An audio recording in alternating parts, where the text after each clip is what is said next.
Čítal som komenty, že dovolenka za 4 litre a sme jak chudáci, že máme 2 uteráky so slnečníkom. Ak som chudák ja, tak čo sú potom títo ostatní?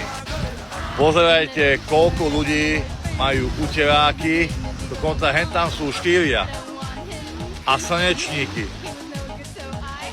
Ono strašne veľa záleží aj na tom, že či vlastne daný hotel má vlastne lehátka už v cene.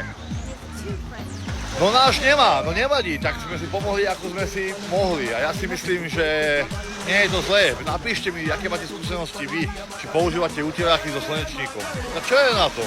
Ale keď vám mám povedať pravdu a videl som fotku, vlastne ako moja rodina je na tých uterákoch, tak som bol taký trošku smutný, že do piči. Bolo by to lepšie na tých slnečníkoch, ale nevadí. Sme spokojní, že sme tu a užívame si. Ale sa pozri na kočky, jak sú spokojné, ne, Henny? A nie? Jasné.